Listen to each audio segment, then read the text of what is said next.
Hey everyone, this is Dr. Maxwell here. Lowkeydefense, also you know me as. This one is coming today. It's been sitting on my mind since I heard about this Tuesday with the shooting in, and I'm probably gonna say this wrong, in Texas. I was just gonna say Texas. Uvalde, that shooting. And I've been troubled, and I know that like this, a lot of people are not going to agree with me in the 2A community, and a lot of people may agree with me. But I think I'm speaking from various areas in this with being a psychologist and being a firearm instructor. It's a lot. It's been pretty heavy just thinking about this, particularly because I am looking at and listening to the etiology of what happened leading up to the shooting. And I'm like, how, why, what is going on? And we look at Sandy Hook, we look at Columbine, and we look at these and we think, it's been years difference, decades almost in these shootings apart. However, shootings are becoming more and more prevalent, which is, it shouldn't be, right? And so that's disturbing in itself. But I'm looking at this young man and I couldn't stop asking, how could he purchase two, not one, but two AR-15s on his birthday? And I understand gun rights, all that stuff. I believe in it. I own 2 firearms myself.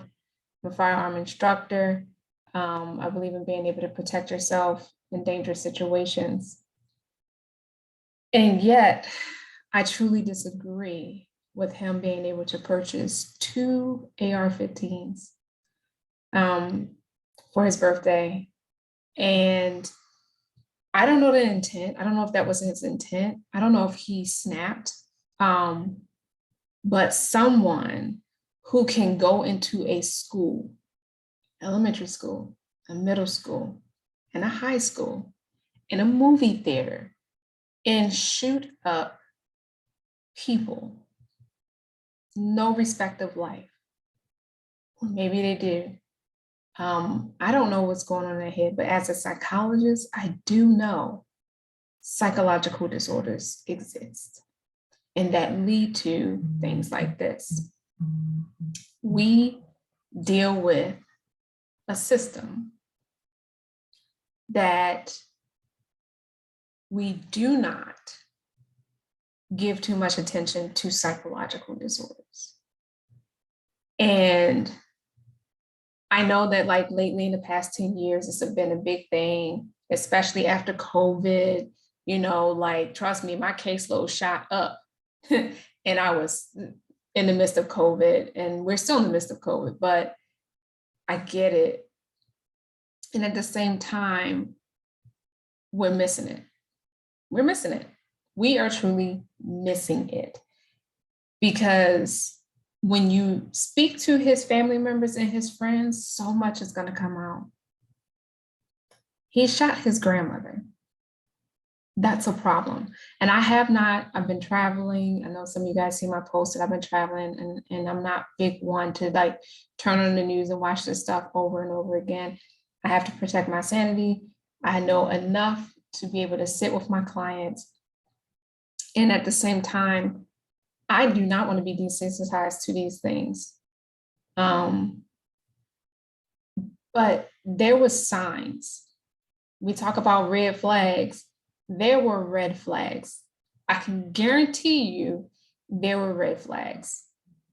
A person who is skipping along, enjoying life, does not jump up and decide, I'm going to shoot up at school and shoot my grandmama if he loved grandmama, right? Like, it doesn't work. So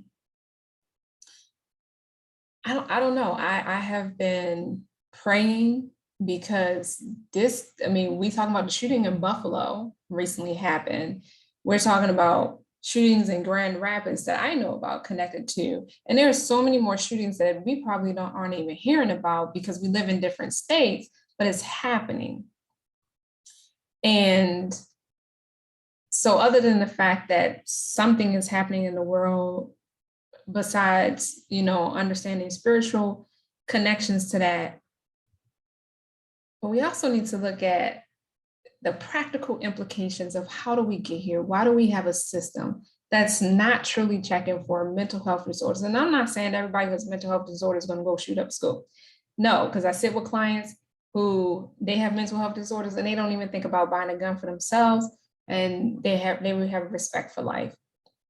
And at the same time, we're missing it. We're missing it. We play down family members' mental health issues. We play down somebody's rants. It's just a rant. They're just trying to get attention.